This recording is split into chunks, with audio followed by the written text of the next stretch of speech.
A very good afternoon to one and all. I again welcome all the participants in a post-lunch session, AICT sponsored 1 week short-term training program, redesigning pedagogy, educating for the innovation and fostering for the society. I welcome Dr. Deepali Gandhi ma'am, former Associate Professor, Waymed College of Education, Vallabh Vidyanagar.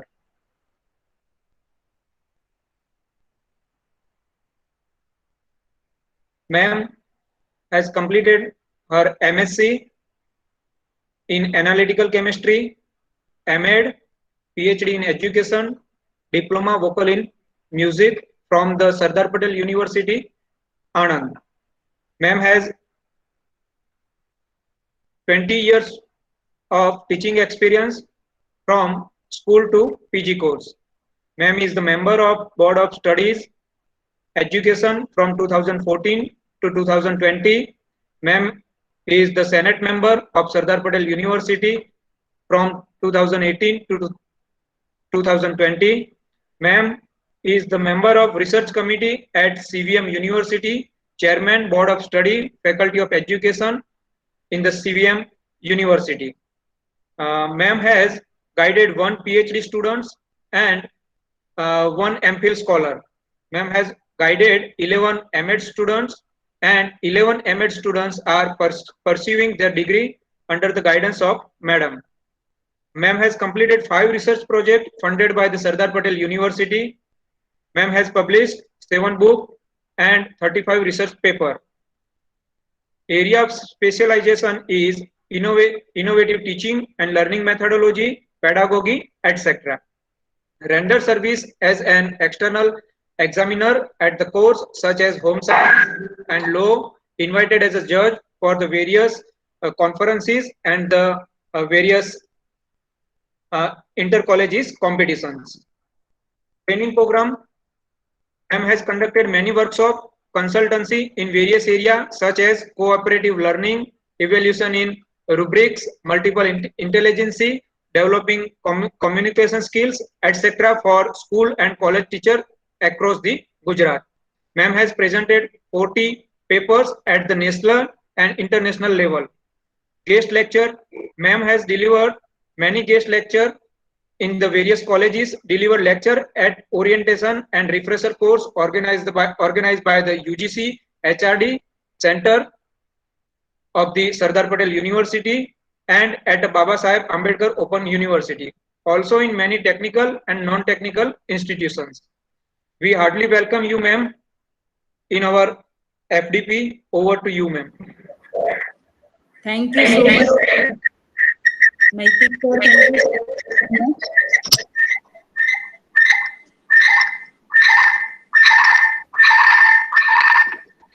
Yes, good afternoon, everyone. Am I audible? Yes, madam. Hello.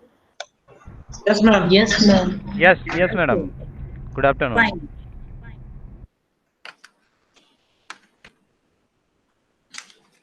Hello. Am I audible now? Yes, ma'am. Yes, ma'am. Yes, ma'am. I cannot hear you. Yes, ma'am. You are audible, ma'am. Yes, Hello. madam.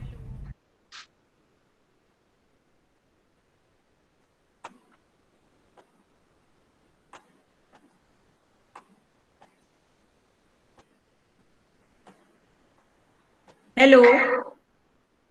Yes, am I audible now? Yes, ma'am. Yes, ma'am. You are audible. Okay, fine. Naitik sir, Yes, ma'am. shall I start? Yes, ma'am. You can share your screen, ma'am. Fine. Yes, good afternoon, everyone. And let me share my screen. Naitik sir, will you share the screen or shall I share? Ma'am, you can share your screen.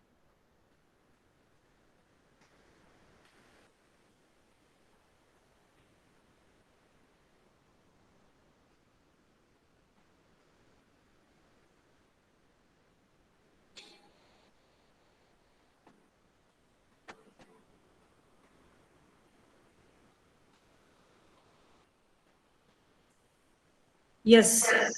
Hope you all are able to see my screen.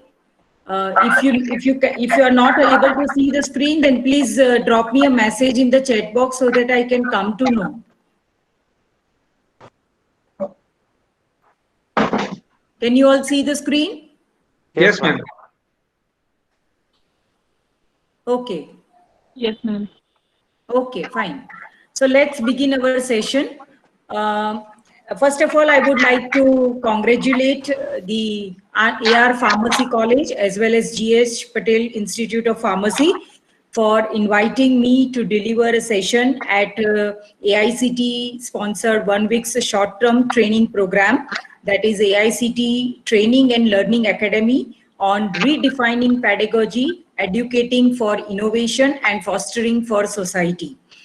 I'm really grateful to the entire team and especially for Jolly Madam, the principal of the institute, and the coordinator, Dr. Naitik Trivedi sir, for constantly in connection with me so that I can make the session fruitful for you all. Let's begin our session. The topic of my session is cooperative learning for 21st century learners. Now, you all are aware about group work. You all must be conducting group activities also in your classroom. But the way we conduct group work or group activities in the classroom, that is something what is different than the cooperative learning. Okay, there is a difference between these two. Fine. So you might be thinking that we all know about cooperative learning. We are doing group activities in the classroom. Our students are also, participating in that group activity. But have we ever tried to find out the outcome of our group activities? Right. So let's begin with the session that is cooperative learning for 21st century learners. Now, look at this learning pyramid. Can you all see this learning pyramid? We all know that in our classroom, there are diverse students. The classroom is full of diversity in terms of learning style, in terms of understanding ability, in terms of reading, in terms of listening, in terms of doing activities, and so on. Fine. So there are different types of children present in our classroom. When we as a teacher deliver our session, we feel that yes, I have taught very nicely. My students have understood 100%. But have we ever tried to introspect? Have we ever tried to reflect upon our teaching? If yes, then the answer is within us only, right? We have to ask ourselves that if I'm teaching 100% accurately, if my students have understood thoroughly whatever I have delivered to them, then why not all students are getting above 90%? Why there are some students who gain first class, or there are some students who are below first class, or there are some students who fail also? Why is this kind of scenario are we getting in our education? The reason is the classroom is full of diversity. Now, when we talk about diversity, as I mentioned you, whatever we are asking students to read, whatever the portion they have read, out of that, only 10% of the content students are able to remember after reading. Okay. Similarly, at present, I am delivering a lecture, a session, and you all are listening to me. You all are hearing to me. Fine. So obviously what will happen, that whatever I have communicated to you, out of that 20% would be remembered by you because it's an oral communication. If I ask you to view certain images or watch videos, then whatever you will see, you will watch, out of that you will remember 30%. Fine.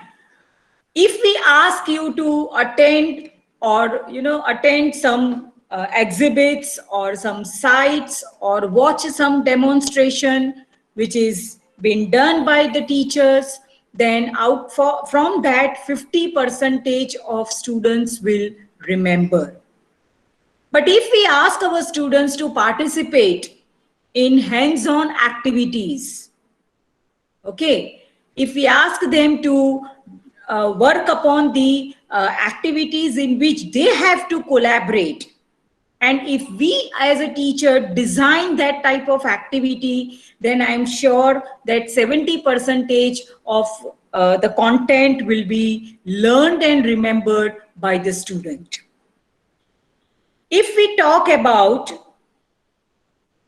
simulation, or if we are making use of any kind of model, or we are providing some kind of live experiences in our teaching learning process at the time of delivering a content, and if we are making a presentation, if we are making use of real objects, real things in the classroom, and accordingly if we have planned our teaching learning process, then 90% of students will remember whatever we have discussed, we have communicated, or we have made them learn.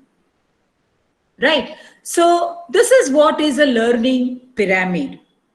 Now, if you see the another side of the learning pyramid, okay, we have to see it in terms of learning outcomes. If the focus, or you can say if the emphasis is only on reading and hearing, then students will simply be able to define something in the sense, the topic, the concept, or students will be able to simply describe or explain or list whatever is there related to that particular topic. Fine. But if we ask students to view image or watch video or attend any exhibits or watch demonstration, then the students will also be able to demonstrate up to some extent. They will be able to apply that knowledge, and they will also be able to practice. But if we involve students in hands-on activities, if we make them participate in the hands-on activities, if we make use of simulation, model, if we ask them to share their experiences and all, then they will be analyzing, they will be able to analyze, they will be able to define, they will be able to create their own understanding, and they will also be able to evaluate that what is right and what is wrong. But we as a teacher are simply at the lower level of thinking. We just want our students to describe and explain, but we don't want our students to analyze. We don't want our students to create something. We don't want our students to evaluate something, right? And as a result, our classroom, though we engage students in the group activity, but for me, it is considered only as a traditional way of teaching. Why? Because we are not allowing our students to share, to exchange their ideas, thoughts, views, opinions. We are not permitting them to construct their own knowledge.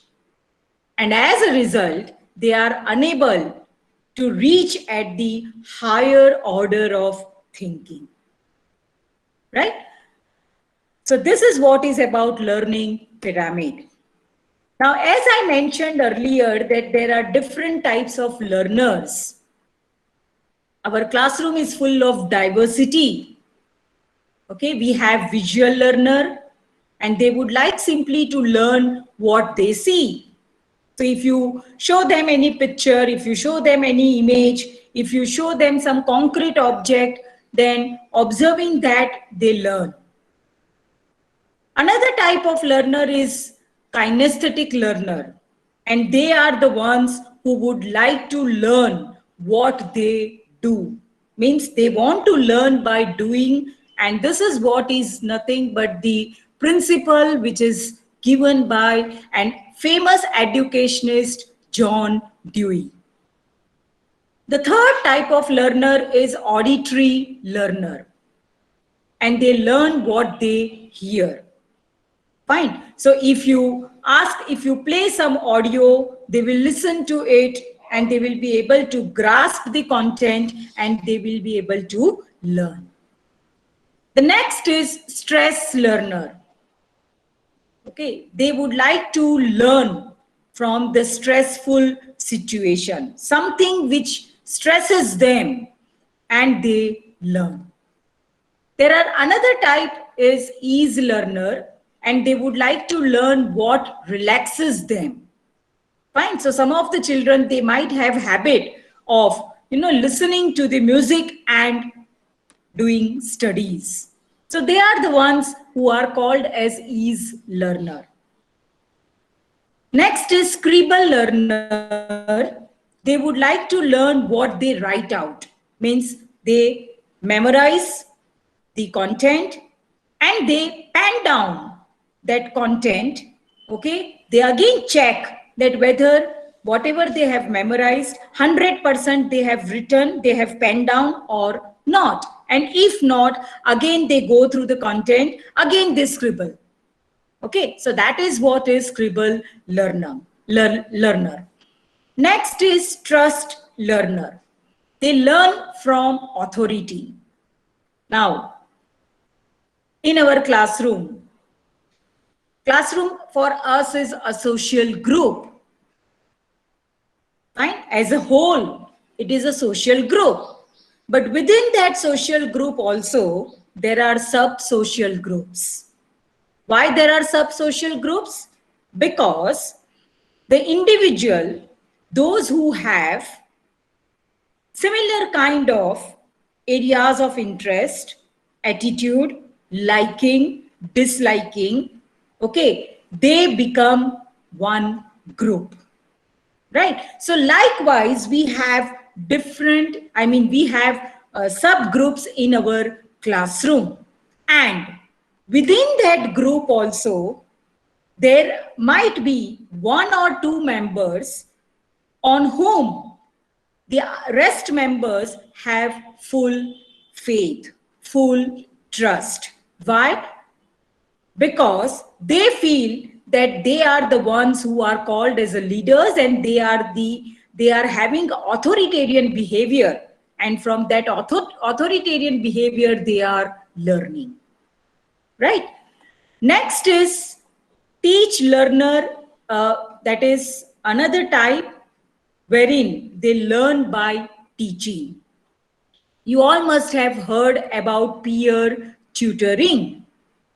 Peer tutoring is nothing but wherein we try to find out the bright students, maybe by conducting some kind of examination, and seeing their performance in that examination, we ask them to carry out the peer tutoring, peer teaching, right? Next is copy learners. They learn what they can copy. Okay, means what? That they try to see their friends copy and they try to make the similar copy. Fine. So these are the different types of learners which we normally find in our classroom. Now, as I have mentioned, that there are different students' learning styles. And you all must have heard about a famous psychologist, you can say, or an educationist, that is Gardner Howard. Okay. In past, it was our assumption that there is only one type of intelligence. We only focus on IQ, right? But Goward Hardner, through various experiments, have proved that there can be more than one intelligence present in a child. And as a teacher, we need to identify that what types of learning styles individual possess. Okay, and that learning style, according to Howard Gardner, is nothing but multiple intelligence. Means what? That a learner, a student can have learning style in combination. Okay, like music and visual. Okay, or music, nature and visual.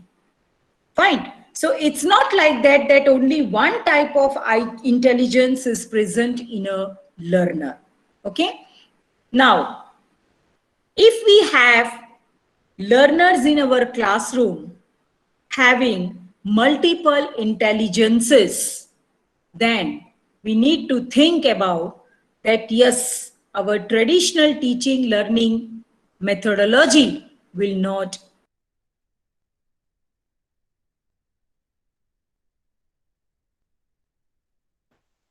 Hello. Am I audible? Yes, ma'am. Hello. Yes, ma'am. Audible. Yes. We have to, yes. We have to plan our teaching learning process in such a manner so that we can make use of all these learning styles which our students possess, right? And for that purpose, we need to think about the pedagogy which helps us to reach to these multiple intelligence.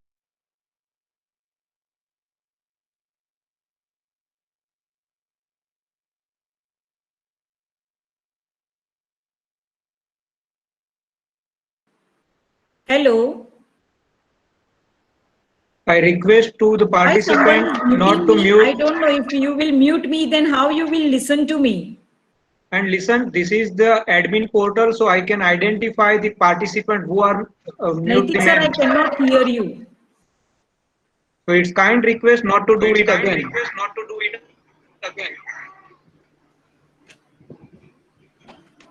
Hello. Yes, ma'am, you can continue, ma'am. Okay. I again request you to the participant not to mute the ma'am. It's the admin portal, so I can identify the person who are doing these nonsense things. So again, I am requesting not to do this again. Fine. Thank you, sir. Okay. So, as the topic is cooperative learning for 21st century learners, there are 4 essential rules of 21st century learning, okay, which we all must keep in our mind, and accordingly we need to plan our teaching learning process. The first one is instruction should be student centered.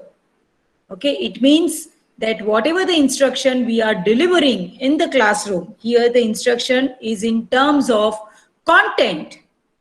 It is not in terms of discipline, right? So content related instruction that which we are delivering in our classroom, fine, we have to see to it that it should be student centric. It should not be teacher centric. Means what? That we need to reach to the levels of our students. And accordingly, we have to design our instruction so that we can give 100% to our students, and our students can also participate in our classroom interaction fully, right? The second rule is education should be collaborative. Okay, those were the days in the ancient time wherein the teacher is active. I mean, the teacher was active and the students were passive listeners. But now, as we are moving towards the 21st century, the time is demanding something else. The time is demanding what? That there should be collaboration. Okay, and that collaboration should also be within the four walls of classroom, because the classroom is that particular place which molds the personality of an individual, right? We are the ones who are called as the backbone of the society. Fine. So we have to plan our teaching learning process in such a manner so that each of our learners, they collaborate. They learn how to collaborate, right? The third one is learning should have context.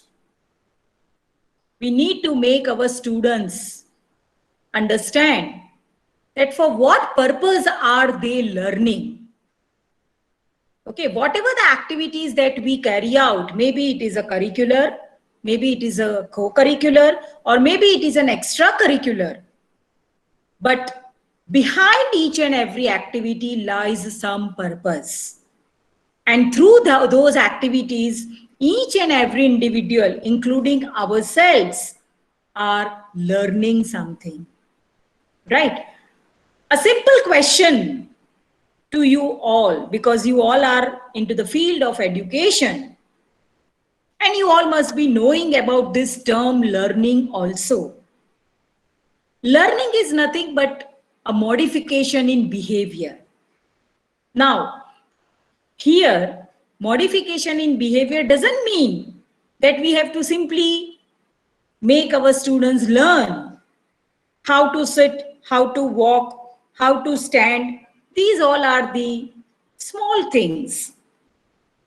But other than that, as per the Bloom's taxonomy, as per the learning pyramid which we have discussed earlier, okay, we have to modify their learning in such a manner that they make use of their higher order thinking abilities, like problem solving, decision making, okay, effective communication, managing skills, social skills, and so on.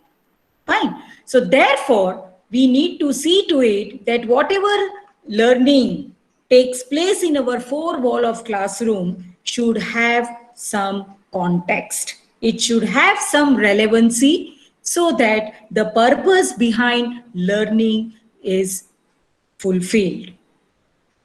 The fourth rule is schools should be integrated with the society. Fine. This is the fourth essential rule as we are moving towards 21st century. Okay, there should be integration between the school. School here means educational institutions and the society. Why? Because, as I mentioned earlier, our classroom is diverse in nature.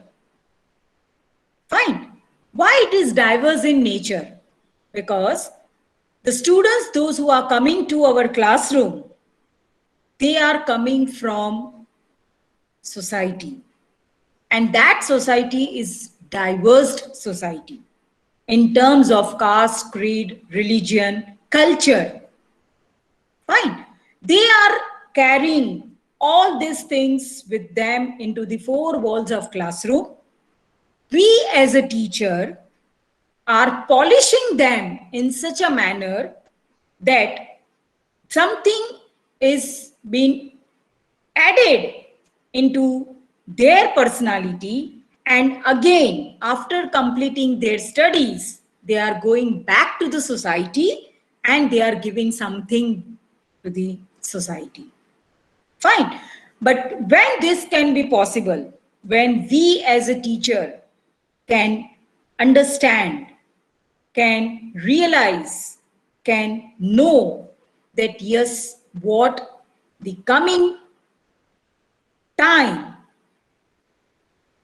demands from our learners. Fine. When I used to do my graduation, at that time, simple graduate candidate, okay, was getting a good job, a white collar job.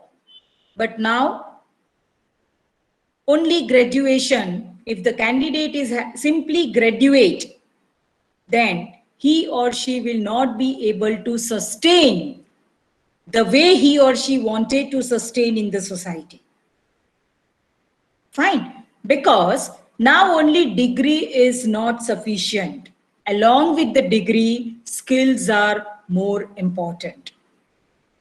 Right? So we have to see to it that what is the demand of the society, what is the demand of the coming time, and accordingly we have to integrate with the society, and the society also has to integrate with an educational institution, and likewise they have to collaborate and they have to work for the betterment of an individual as well as for the betterment of the society. Now, as we have to also link this topic with the 21st century skills, there are three major types. The first one is foundational literacy. The second one is competencies. And the third one is character qualities. Fine.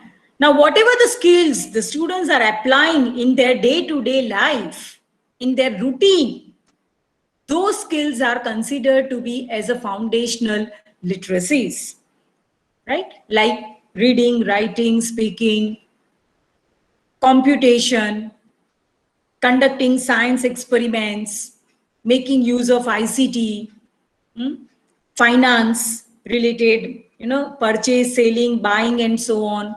Okay, cultural and civic literacy, how to behave, how to respect others, and so on. The second type of skill is competencies. Now, all the days in our life, in each and every individual's life is not same. Okay, there are challenging situations also sometimes. There are complex situations also in front of us.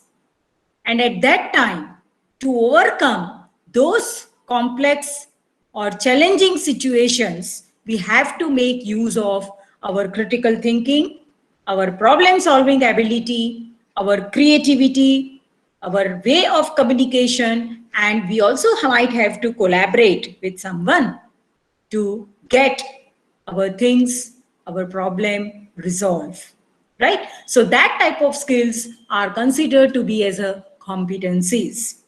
And the third one is character qualities. How each and every individual approach to the changing environment. Okay, when we were into the schools, right, we had no subject like computer. Why? Because during that time there was no need. But now the time has changed. Let us take a simple example of present situation, that is COVID-19. Had we ever expect that we will be conducting online sessions for more than 1.5 years? No.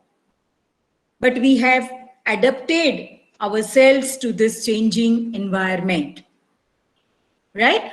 So as we have to now adjust with this environment, we as we have to be curious to know about, yes, which type of application should I make use of in my classroom teaching learning. Okay, which type of application will help me to evaluate my students' performance. Okay, there should be someone who needs to take up initiative, right? So when this COVID-19 started last year, okay, someone might have initiated, beginning with the online teaching, and slowly, the entire group of education system is now into the online mode. Fine. So persistence, then adaptability, leadership, social and cultural awareness, all these are considered to be as a character qualities. So as we are moving to the 21st century, we have to reach to the character qualities. We also have to make our students, our learners competent enough, and these all can be possible only when we are making use of cooperative learning. Okay? This can be possible only through lifelong learning. Why? Because learning is a lifelong process. It's not like that yes, I have done my doctorate, so my learning is stopped.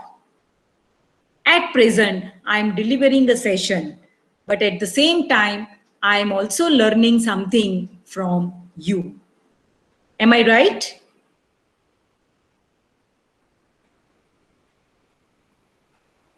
Yes, ma'am. Yes, Okay. yes.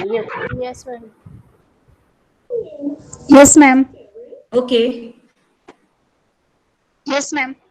fine. Yes, ma'am. Now, Okay. Yes, ma'am. now let us discuss about, I think I should skip this because we have already talked much about 21st century learning. Okay, now let us focus on NEP 2020. Okay, these are the key principles of National Education Policy 2020. The first one is we need to respect for diversity and local context to be reflected in all curriculum, pedagogy, and policy.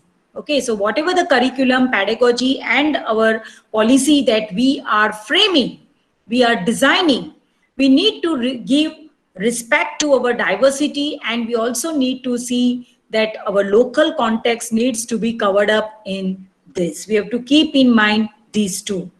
The second is equity and inclusion to become the cornerstones of all educational decisions. Okay, whatever the educational decisions we have to make, we have to see to it that we consider a minute aspects of our education and we take up the decision.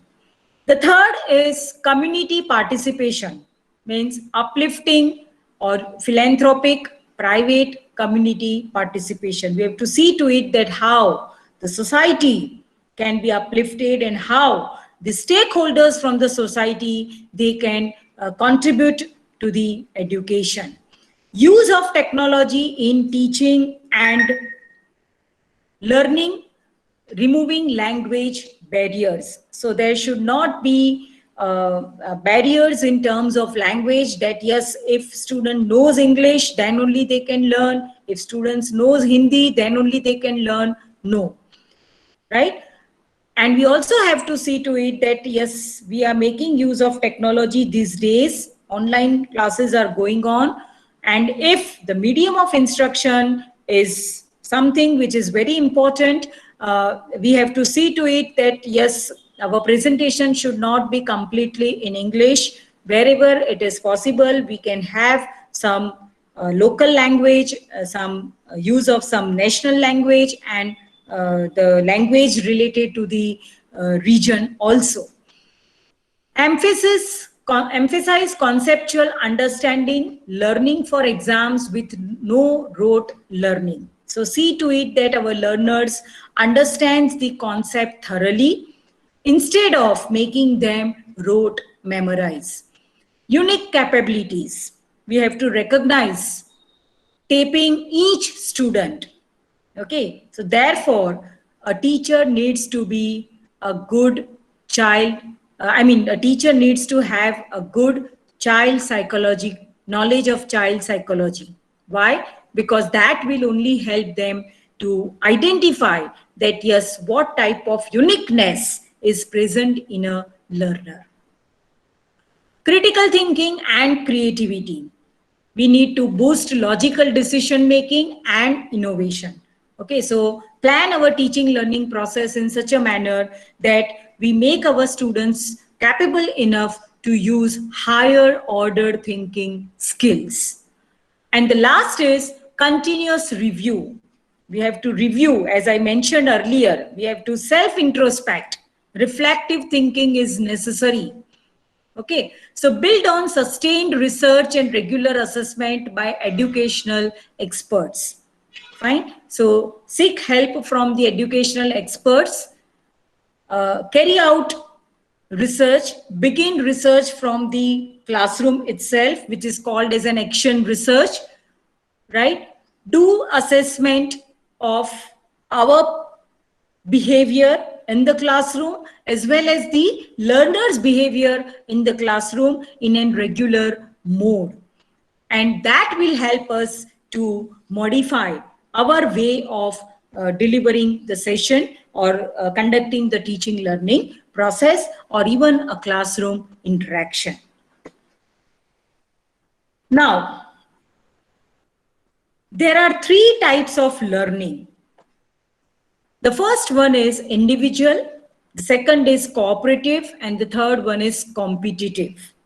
Fine. Normally, in our classroom, we have two types of learning taking place. One is individual and the second one is competitive. Okay, means what? That there are few students in our classroom who study on their own and they realize their goals without being interested in what others do. They are least bothered about others' way of doing the things. Okay, they are self-concentrated on their efforts and they are achieving their goals. And the second type is competitive. Some of our students win and they make others lose. Okay, means what? They compete with one another to determine who the best is. Fine. So you must have seen that those who are toppers, for them, 0.5% is also, it also matters a lot. Right? So that type of learning is considered to be as a competitive learning. And the third one is cooperative. Here, the members of the group, I'm saying members of the group, okay? So the entire group either win or either lose, okay? Why? Because they are working together. Fine, their goals are mutual. And therefore, that type of learning is considered to be as a cooperative learning. So, cooperative learning is nothing but it is a group learning activity, which is a structured activity. And in this learning, it depends upon socially structured exchange of ideas, thoughts, views, opinions, or you can say information between the members of the group. Right? So they are sharing, they are exchanging their knowledge. Cooperative learning is a successful teaching strategy. It is a successful teaching strategy. Why? Because in this strategy, there are small teams formed. And the teams, when it is formed, the teacher has to take care of that each member of that team should possess different levels of ability. Means what? That the team needs to be heterogeneous in nature. It should not be homogeneous. Say, for example, all the bright learners should not be placed in one team, or all slow learners should not be placed in one team, but that should be mixed team. Okay, mixed learners, mixed type of learners, or you can say heterogeneous learners having different ability skills should be a member of that team. Fine. Use variety of learning activities so that their understanding of the subject will improve. Fine. So we need to make use of different kinds of activities. Say, for example, you can show them some picture, okay, or else you can show them some cartoon, and you can ask them to analyze. Right? You can even give them article related to your discipline. Like, say you all are from pharmacy, then if any article has been published related to the drugs and its effect, then you can give that article to the students, and you can ask them to discuss, and you can give them higher order thinking questions so that they can get some direction towards which they have to carry forward their direction. Right? So likewise, we have to plan variety of learning activities, and that will help them to develop their in-depth understanding towards the subject. Each member of a team is responsible not only for learning what is taught, but also for helping teammates learn. Right? Now, as it is a heterogeneous group, it could be possible that out of teammates, 5 members in a team, if 2 are very slow learners, then the 3 of them have to help their teammates to work upon that particular task as well as to learn. That is what is cooperative learning. But to do this, as a teacher, we have to create that learning environment, right? So that the students, they work through the assigned task until what? Until they successfully achieve their goals. And their goal is nothing to understand the concept and to complete the given task with full understanding, right? So that is what is cooperative learning. Fine. Now, how this cooperative learning is different from group learning? These are the 5 major components which makes cooperative learning, right? The first one is positive interdependence. Now, cooperative learning is such a pedagogy, or you can say approach or a strategy or a method wherein members of the group, they are working to achieve a common goal. Okay. And to achieve a common goal, they have to have positive interdependence. Means what? That there should be active participation of members towards what? Towards achieving mutual goals. Why? Because if the goal is achieved, then the entire team jointly will be rewarded. It is not like that, that only one member will be rewarded, but it is a teamwork. That is what it says. Fine. And to achieve mutual goal, to get joint reward, they need to share their materials.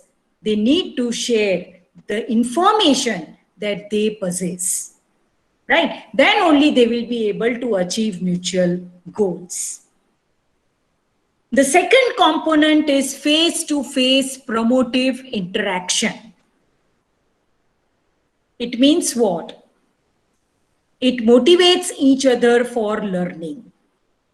Fine. Now, when we are making use of cooperative learning, see to it that the sitting arrangement of your teammates, your groups that you have formed, plays a vital role. It should be in a circle so that they can have face-to-face interaction.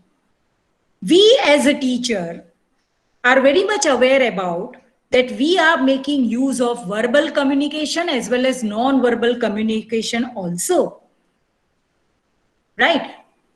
So if we don't have face-to-face interaction with our students, whenever we are making use of non-verbal gestures, non-verbal communications, students will not be able to understand.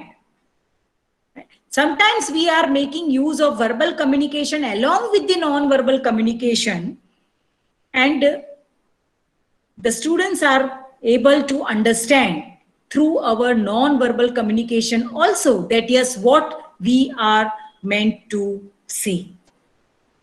Right? So if we are asking them to sit facing each other, then they will be able to discuss also. And that discussion will be healthy discussion. The third component is individual accountability.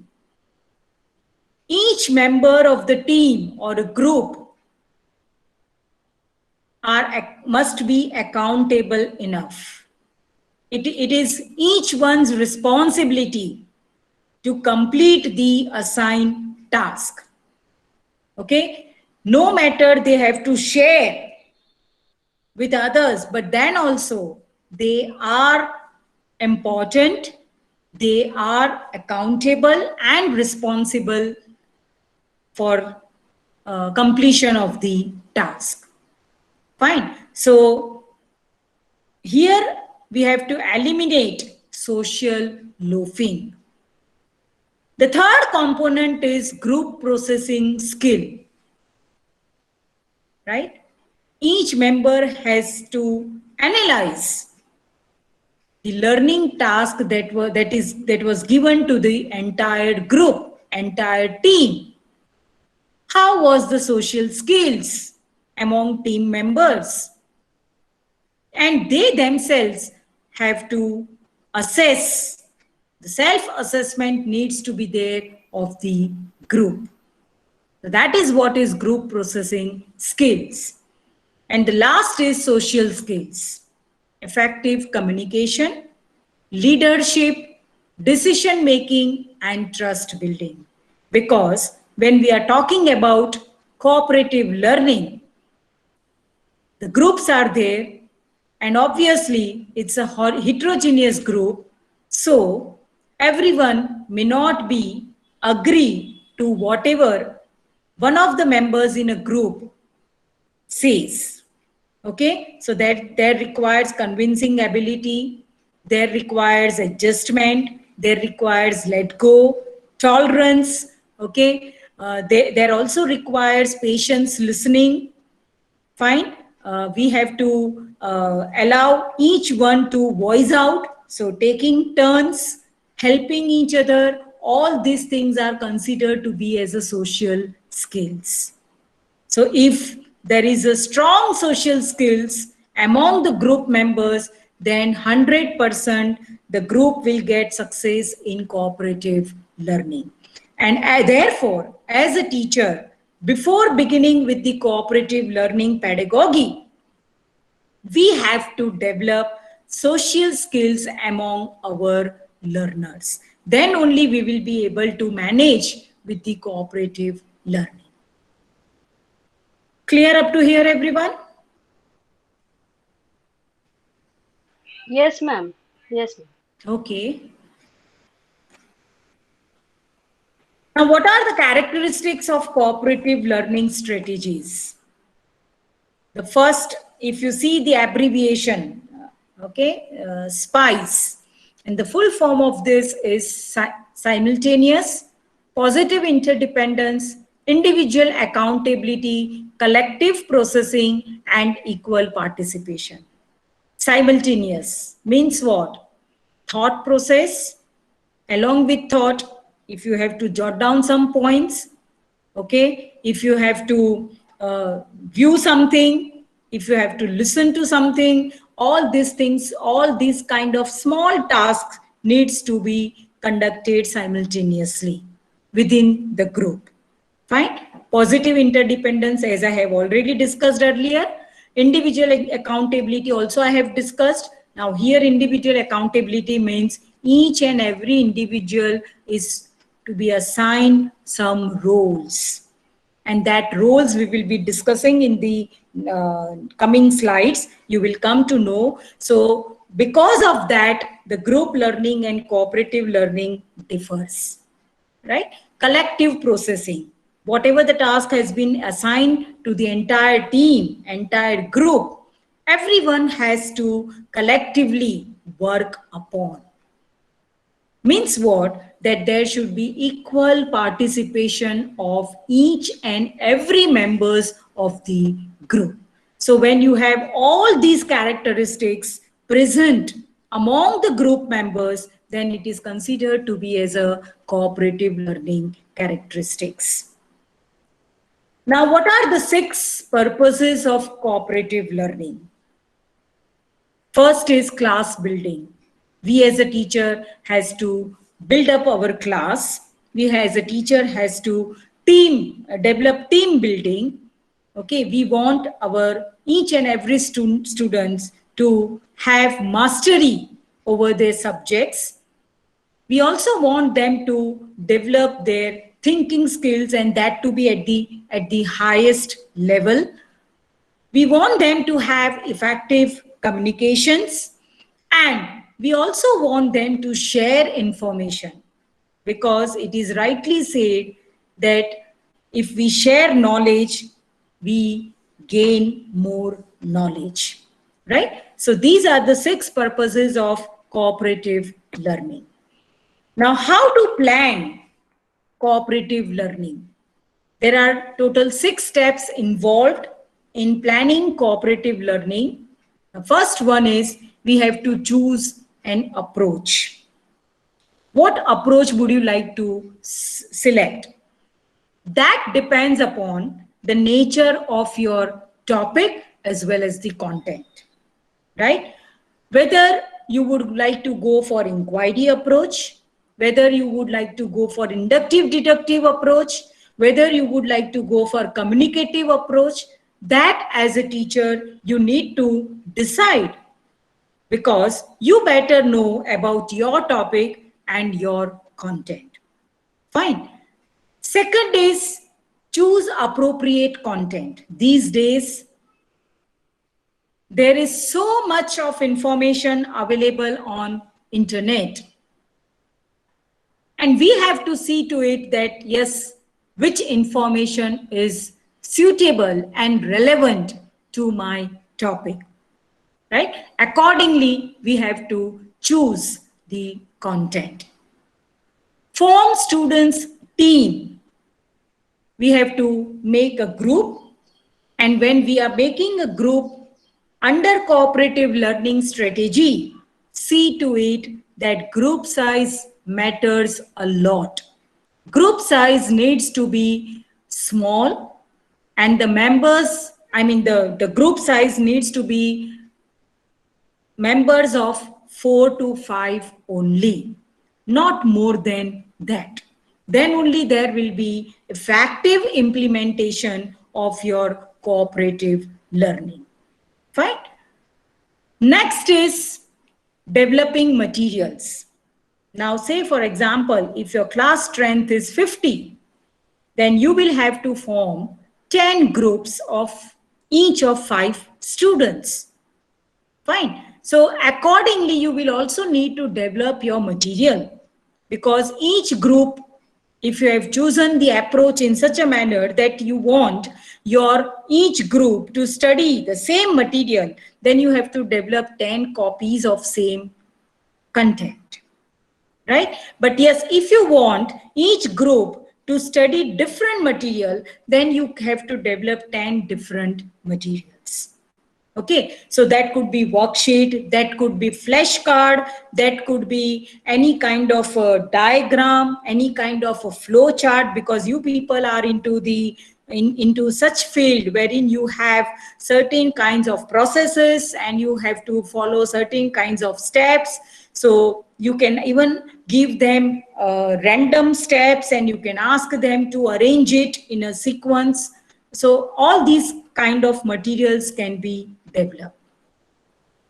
Plan for orienting students to tasks and roles, because initially 5 to 10 minutes, the teacher has to orient about the task and also about the roles, that who will do what. Okay, you have formed the group of 5. Now, out of these 5 members, one could be a leader, one could be a manager, one could be a reporter, one could be a timekeeper, okay, one could be a resource person, and so on. Fine. So you have to explain to them about their roles also, right? So orient them. You also have to orient them about the task, that say, for example, if you have prepared a flow chart, then what are they supposed to do using that particular flow chart? Fine. So some kind of general instruction related to the task needs to be provided, and how you will be providing to your students, regarding that also you need to plan. Plan for the use of time and space, because cooperative learning demands time. Okay, it cannot be completed within 5 minutes. It takes sometime half an hour also, sometime hour also, depending upon the nature of the task that you have designed and how your students are engaged into the cooperative learning. Fine. Even the space, because as I told you about the 5 components, face-to-face interaction, right? So they have to, their sitting arrangement needs to be in a circle so that they can face each other. So obviously the classroom needs to be, classroom requires enough space so that each team can feel comfortable and can have fruitful interaction. Now what is group work versus cooperative learning? If you see these 3 columns, in the first situation, it is a traditional classroom. In the second situation, there is a group work, which mainly we all do. And the third one is cooperative learning, right? Now, if we talk about a traditional classroom, sorry, एक second. What happened?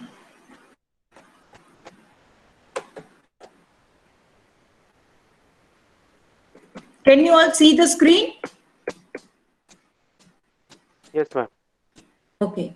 Now, if we see the traditional classroom, then we all know that there are rows and columns in which our sitting arrangement for the students are made, and the teacher is giving a task. Teacher provide them some time to think. Whosoever raise hand, teacher ask him or her to give the answer. Okay. And accordingly, our teaching learning process gets over. Fine. So this indicates what? That we are simply paying attention to those students who are giving answer. But we are not paying attention to those students who are not giving answer. Right? The second one is group work. Teacher gives a task. Teacher simply give instruction, work together. You all have to work together. You have to help each other. Fine. So whatever the interaction that is taking place between the members, between the group members, it would be unstructured interaction. Nothing is in a structured manner. Fine. Because the students are not getting a direction that what they are supposed to discuss, what they are supposed to interact with one another. There is no proper guidelines provided by the teacher. And we are saying that, yes, we are doing group activities. But the third type is cooperative learning, wherein the teacher gives a task, teacher provides time to think upon the given task. There is a student-to-student interaction which is taking place, and that interaction is in a structured manner. Why it is in a structured manner? Because each one of them are positively interdependent. There is face-to-face interaction, individual accountability, social skills are developed, and group processing is taking place. Fine. So this is what is the difference between group work versus cooperative learning. Because in traditional class also you will say that yes, there is a group,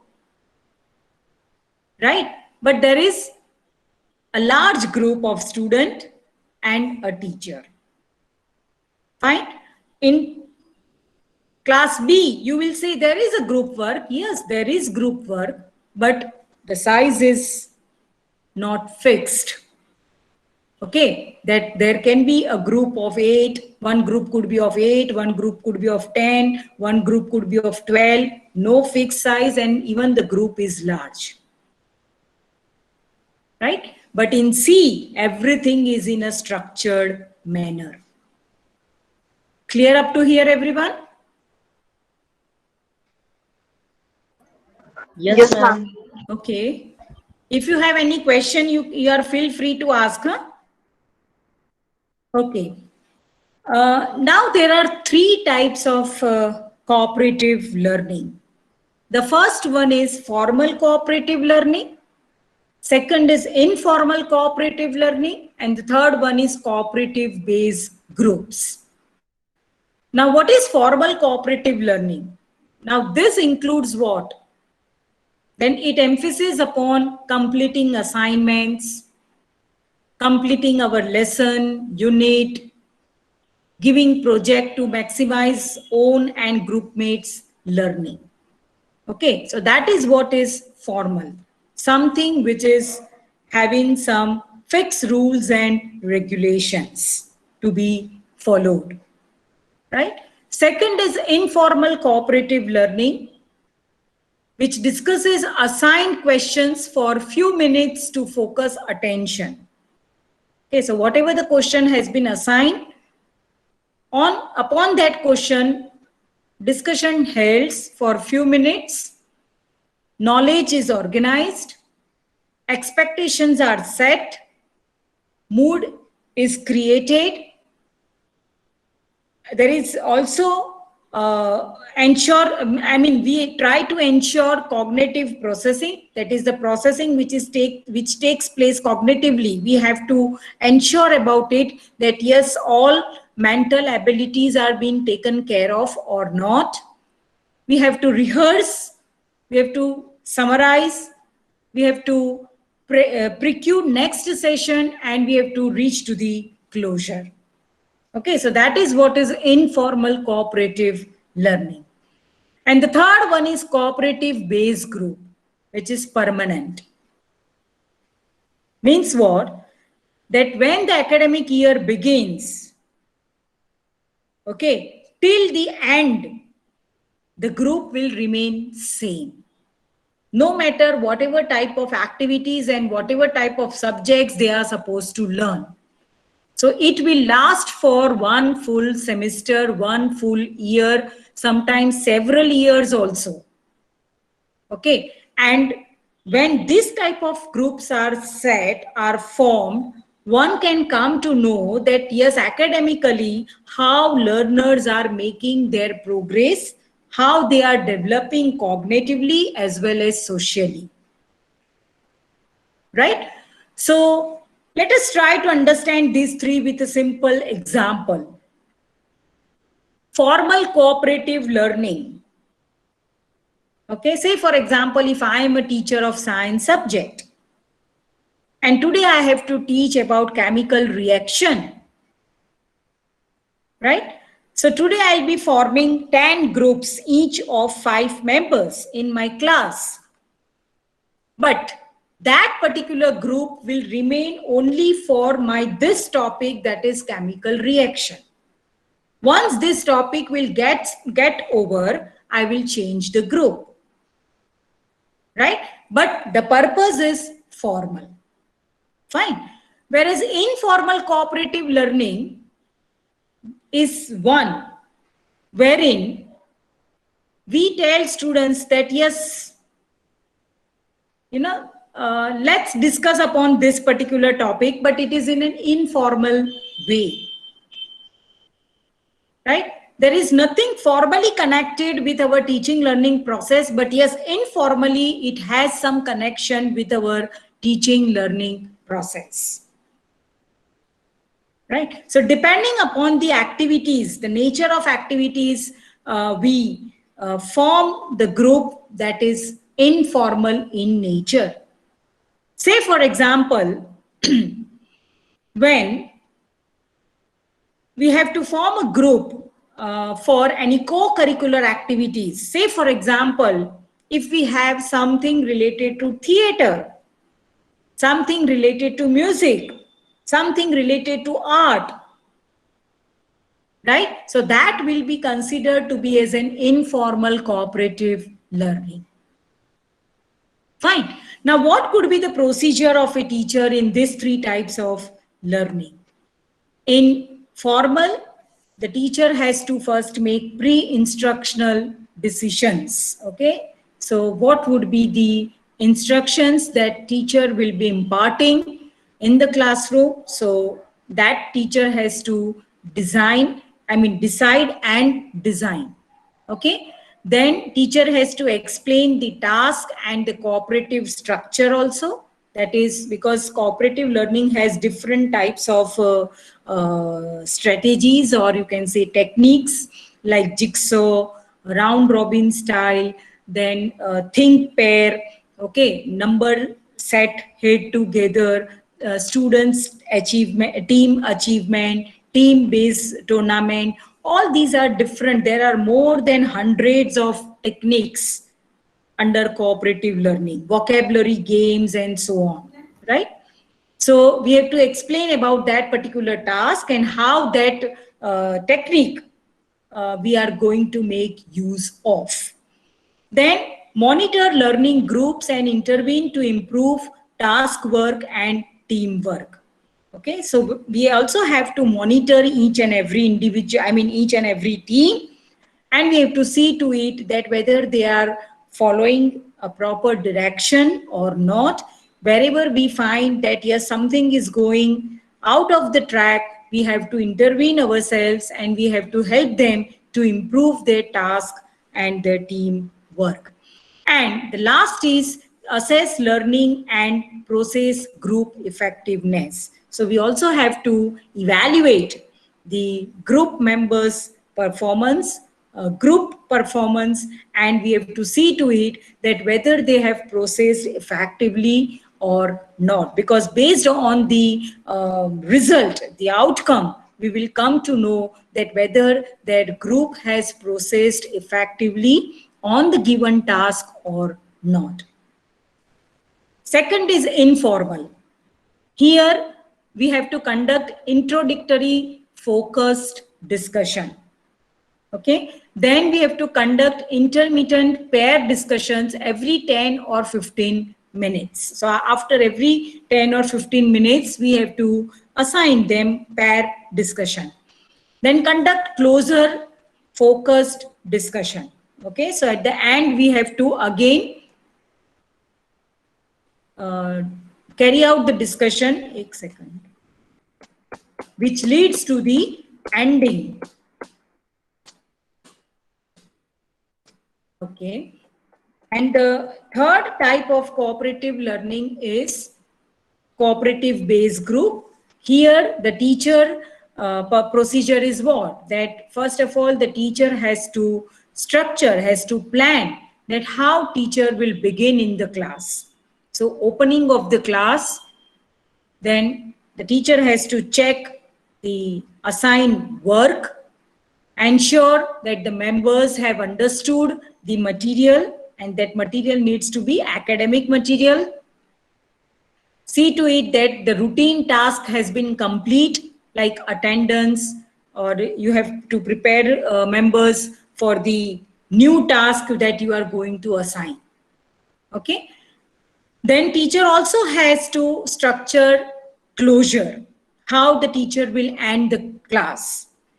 So teacher has to ensure all members have understood or not the material that has been provided to them, the task that has been assigned to them. They must know what is their assignment, their homework, what they are supposed to do in that homework, and are they making the progress in their studies, in their academics. Okay, that also we have to see, and we also have to give them some long-term assignments, right? Why? Because it is a group which is for long term. Then members have to help and assist each other. They have to learn in between, and they have to share their materials, their information, their ideas with one another, and accordingly they have to help each other. They also have to conduct semester, or you can say year-long school or class service projects. So such kind of project work also the teacher has to plan, teacher has to design that how they will be kept engaged throughout the semester, throughout the year into a one project, right? So that is what is cooperative based groups. Now, what if we see the cooperative learning from students' perspectives, then how students will get benefited? Then the first is higher student achievement. Okay, the achievement level of students will increase. Why? Because they are learning from one another. It also helps to increase productivity. So productivity here is in terms of knowledge, that is also increased. The reasoning ability also reaches to the higher level. Transferring of knowledge takes place. So there is give and take of knowledge. Their confidence, self-confidence will be heightened. Okay, they will be feeling confident enough, no matter whatever kind of task or whatever is the nature of the audience. Now they are capable enough to manage with that particular group. It increases independence also. Okay, because as a teacher, our role here is as a facilitator. Okay, so we are making them independent to work upon the task. We are making them to think independently. We are making them to work independently, but we are just facilitating them. Okay, so that also increases autonomy, because they are given that freedom to take up the decision, right? Because whatever the decision they will take, either that will help them to win the entire group, or else it will help them to lose the group. Okay, means what? That win-win situation can take place, or else you can say losing situation can also takes place. Means what? That the all group members either swing together or else they will sink together. Okay, so that is what are the benefits, or you can say advantage of cooperative learning from students' perspective. Now, what are the roles of a teacher? Now here the role of a teacher is very significant. Why? Because teacher has to create highly structured and well-organized learning environment. So our first role is to create learning environment, and that too in a structured manner, in a systematic and in an organized manner. Then we have to set the goals.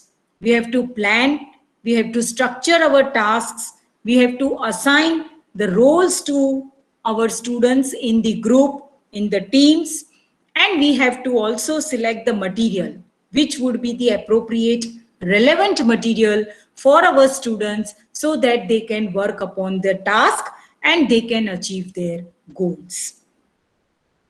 The third role, as I mentioned earlier, is facilitator of learning. We have to just facilitate them. We don't have to explain them the topic, the concept in detail. We have to make them learn and understand the topic, the concept on their own. Okay, but yes, as and when required, some kind of guidance, we do have to intervene in between. Teachers speak less than in teacher-fronted class, post question to challenge critical thinking. Means what? That our role here is as an active viewer, what our teammates are doing, how they are doing, why they are doing. Okay, we don't have to be active talkator, right? But yes, we have to pose a question in such a manner that they start thinking critically, right? So these are the roles that we have to play for the cooperative learning. Now, as I mentioned earlier, that one of the components for cooperative learning is individual accountability. It indicates that each member of a group has to play a significant role. Then what are those roles that we are supposed to assign to our students, our learners? Then these are the roles: speaker, leader, recorder, material manager, helper, timekeeper, and so on. So depending upon the nature of the topic, nature of the task that you are giving to your teams, you have to decide the roles and you have to assign roles to each and every student. Fine. If you have 6 members in a group, then each one of them are given, say for example, these 6 roles. Then in the remaining groups also, the same roles are to be given to the members. Okay, so keep that thing in mind, right? Now, what are the different types of class activities, or you can say techniques, that we can make use of in cooperative learning? You can make use of jigsaw, you can have think, pair, share, 3-step interview, round robin, brainstorming, 3 minutes review, number heads together. Okay, there are ample of cooperative learning activities and strategies, techniques available on the internet. Whenever you are free, you can browse and you can study and start making use of it in your classroom. You will really enjoy. Right? So these are few examples in front of you. I'm skipping these advantages and disadvantages because it's very simple. I'm sure that this PPT might be provided to you by the organizing team. So you can go through it later and you will come to know about the advantages, disadvantages. We have already discussed about this traditional and cooperative classroom. So I just want you to do one activity. Wait a minute. Let me stop this presentation.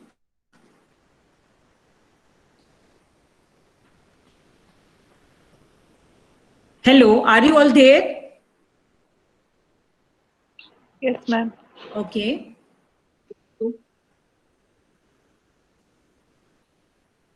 Fine. Now, I am showing you one image.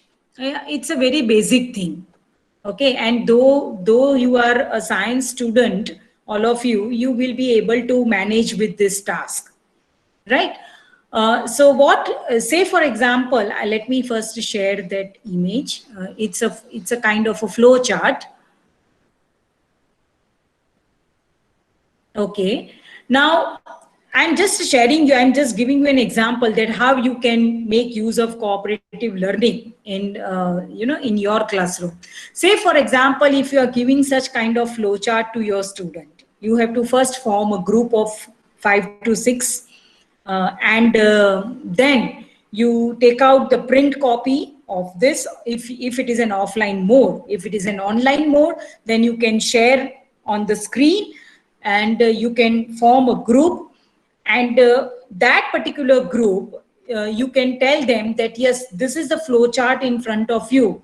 Now explain what is the process that is taking place in this particular flow chart. Fine. So let them share their knowledge, their understanding with the group members, and ask them to prepare a write-up on that particular sharing of knowledge and the information, and then you can ask them to make the presentation. You can't see the slide? Wait. Can you see now? It's visible, ma'am. Okay. Fine. Right. So likewise, you can assign, you can prepare this kind of flow chart. You can also, I'll show you another example. Wait, let me stop this.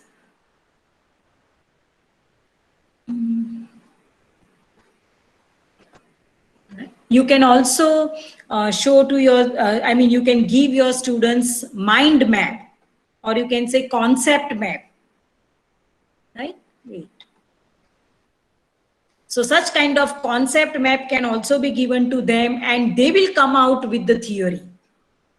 So you will not require to explain each and everything to your student. But yes, you have to plan your material and your task in a very systematic manner. Then only the cooperative learning will work. Okay. So this is what is a brief idea about cooperative learning. Actually, the topic is very wide.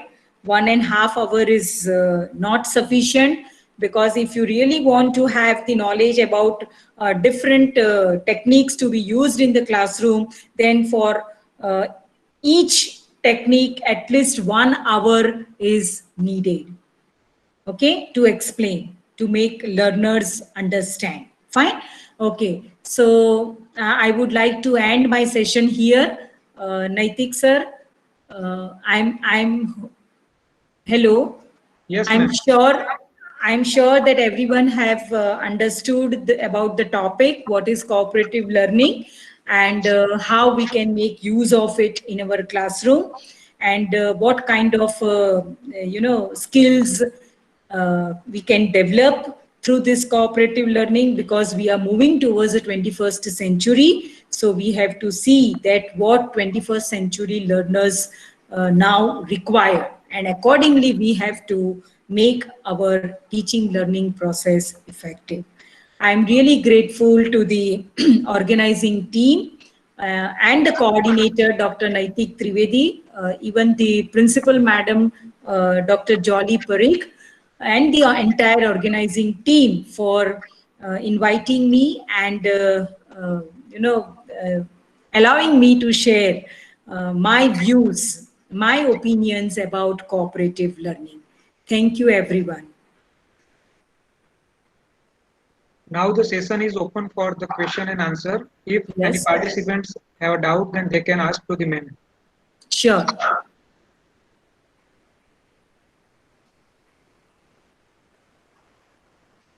Yes, any question? Ma'am, I want to know about the difference between the cooperative learning and the collaborative learning. Okay. Actually, madam, there is no difference between these two as such. Cooperative learning is a part of collaborative learning. Even cooperative learning is also considered to be as a constructivist approach. Why? Because wherever we are making use of constructivist approach, this inquiry learning, cooperative learning, inductive deductive approach, all these are a part of constructivist approach. Fine. So as such, there is a line difference, but there is no major difference. Both are, I mean, the cooperative learning is a part of collaborative learning. Okay, ma'am. Thank you. Okay. Any other question?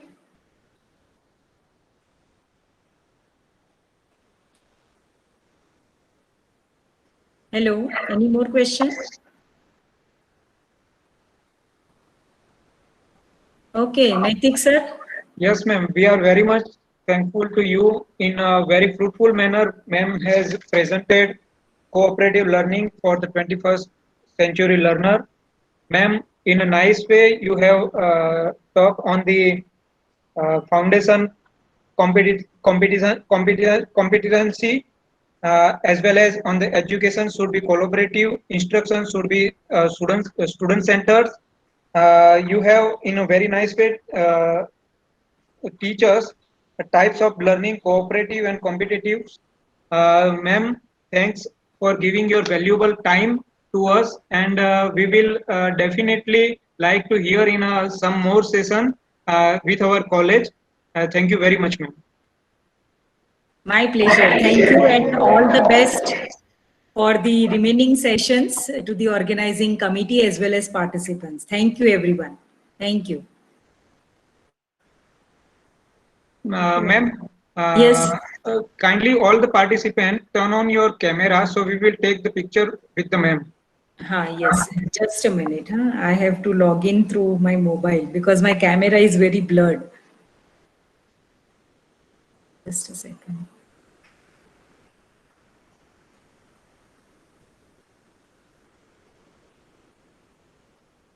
I request to all the respected participants, kindly turn on your camera so I can take the picture with the ma'am.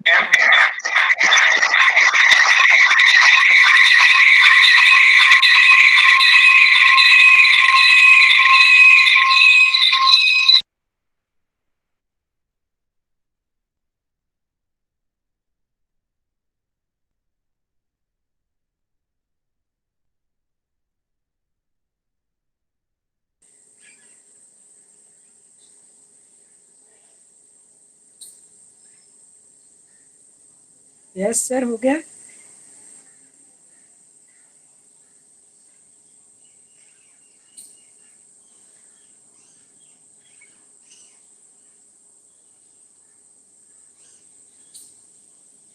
Sir Yes, thank you very much to all of you. Now there is a 5-minute break for the all, and we will move for the next plenary session after the 5 minutes with the same link.